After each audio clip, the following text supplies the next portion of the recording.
On this Mother's Day, the Phillies with a textbook win and a series win over the Colorado Rockies. Ricky Bottalico, I'm Michael Barkann.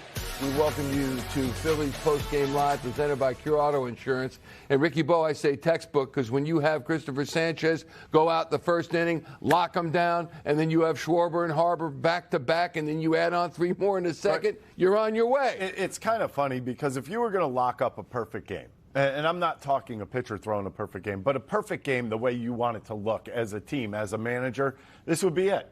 I want you to think about, number one, your starting pitching was outstanding.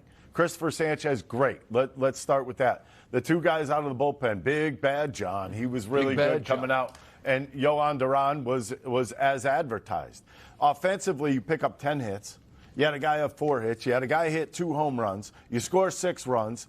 And defensively, this was one of the best games I've seen the Phillies play defensively all season long. They were great. So put it all together, what do you got? Perfect mix. And I do want to point out, Brandon Marsh is only batting .353. So he continues to climb through the ranks. Hey, I never jumped off of that bandwagon. No, I know you didn't. And by the way, before I forget, not only did you point out the Schwarber home run in the first inning, but as well in the second as we sat there. You're talking about 60 home runs for him. He's on pace for 63 home runs right now, which is insane. In all honesty, I didn't say it like as a joke in pregame. I said it more of this is what I think. I think he's going to get to 60 home runs. And why not? Why not this year? You think about the weather today. What was the weather like? Beautiful day, at least for the most part. The beginning of the game was beautiful weather, almost 80 degrees out. What does he do? 2 home runs in the first 2 innings. This is what happens. When Charlie Manuel did, that was not a joke either. When Charlie Manuel used to say it's hitting season, he meant it for a reason. He meant it because of the conditions that were outside, the weather conditions. When it heats up, the ball flies. That's the way it goes. That's the way the game plays out. And I expect Schwarber to just continue burying the baseball because that's what he does. You were on the other side of it a few times in Miami or Toronto, but what's it like kind of being on this side when Schwarber's in one of these stretches? Well, it's a lot better being on this side, if you want me to answer that. Yeah, it's been kind of funny, right? Like it'll be funky a day or two, and then there's a homer, and then another homer, and so yeah, that was obviously nice today to get us going. Sanchez kind of sets the tone in that first inning. I thought, Schwarb and then Harp back to back is kind of gets us jumping out there. And kind of jumped him early. Brandon continues to swing the bat well. Stoddard hit. Just kind of all the way through. You mentioned Brandon, 4 hits today. What makes you think he can keep this up and win the batting title, if he can do it? Well, if you can do it for, the stretch that he's in, there's no reason that you can't just continue on. I think this guy's a good hitter. Like I've seen him basically since he was in the fall league. Tried to trade for him when I was in Miami. Didn't get it done, but this guy can swing the bat. And I think as he continues to get older, sounds like the end of the year last year was a really good stretch for him for a long period of time. So now it's continued into this season. He's hitting both sides, hitting lefties and righties. He's a pretty good game planner. I hear those guys talking, so he knows he's trying to do something specific every time up and understand what the other guy's doing. What did you like about Sanchez's outing? Zeros. Besides that, no, kind of typical Sanchez. He's been on a roll.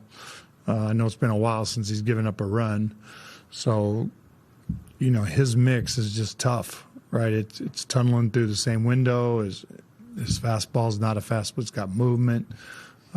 Both sides of the plate, the changeup and the slider seem to come out of the same window.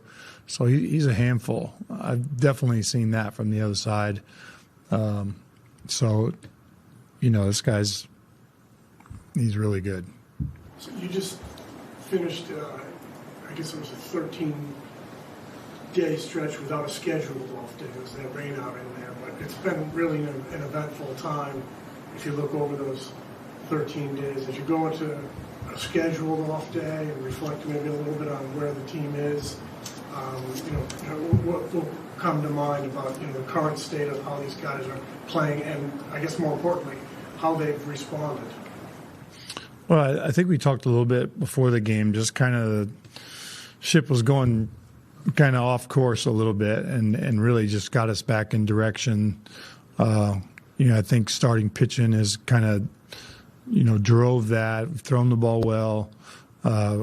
Again, it's back to from the beginning is just play better baseball, right? And we've thrown the ball better, both sides, from the bullpen and the starters. We had a couple of clunkers in there, but you have to expect some of that. We've caught the ball better. We've overcome mistakes. We've did it in some different ways. We won some close games. We've kind of swung the bats at times. We almost won a game the other day coming from behind.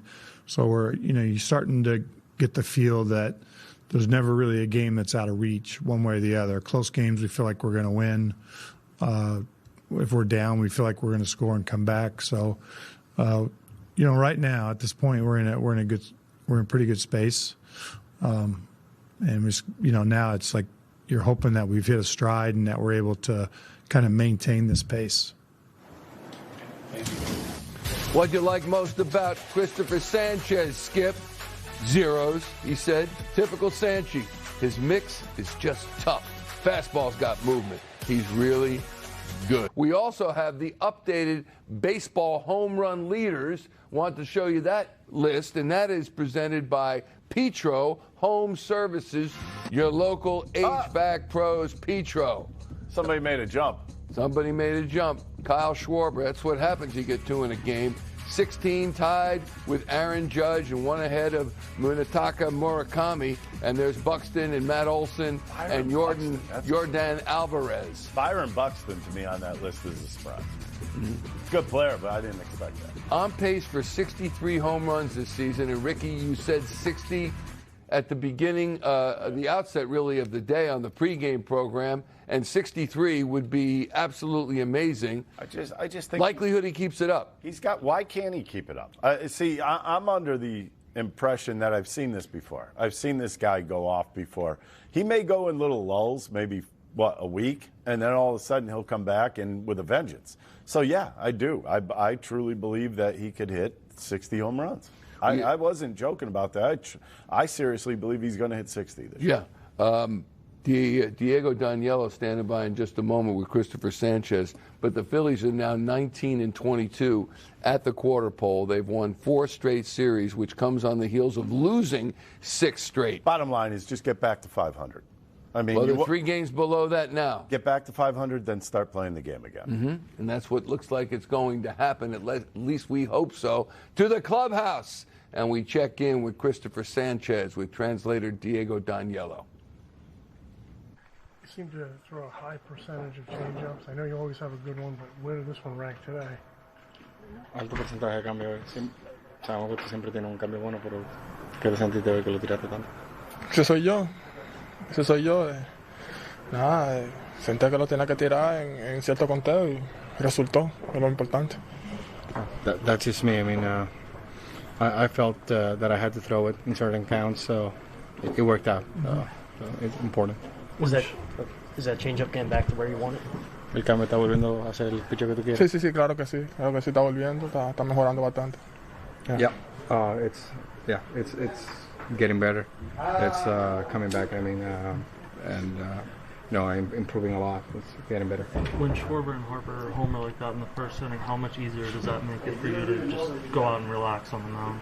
Cuando Schwarber y Harper dan honrón en el primer inning, así que tan más fácil lo hace para ti relajarte y salir al montículo con hacer liga. Sí, claro que sí, son motivaciones extras, pero tengo que seguir haciendo mi trabajo. Gracias a ellos por ponerme en esa posición tan cómoda, pero tengo que salir ahí a poner cero. Of course, I mean that's something nice, but it's a good position to be in. But I got to go out there and do my job. So I always thank them for putting me in such a good spot early on. But in the end, I got to go out there and do my job too. Since Wrigley Field, 3 exceptional starts since that game in Wrigley. What's been the key to kind of those 3 outings and kind of turn things around after that game. Pero la salida en Chicago, 3 salidas tuyas excepcionales.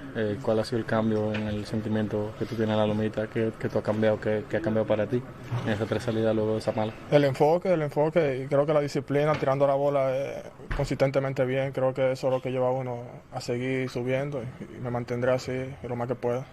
I mean, focus. I'd say focus and discipline. It's what helped me, to throw the ball consistently well and how I want to. So I'll just keep getting better and keep doing things in the right way and improve. Do you think you lacked focus in that Wrigley Field game? ¿Tú crees que te faltó un poco de enfoque en ese juego en Chicago? No. Tú sabes, son cosas que pasan. No pongo excusas. Solamente son cosas que pasan. Ellos me tuvieron, pero gracias a Dios he hecho el ajuste después de eso y las cosas han salido mejor. No, things that happen, no excuses there. It's just things that happened during the game, so they got me. So just, making adjustments and, getting better. You've been getting ahead of a lot of guys, especially first pitch. That Chicago game was April 23rd. Since then, 2 earned runs allowed against San Francisco, nothing against the Athletics, and nothing today. 20 2/3 consecutive scoreless innings.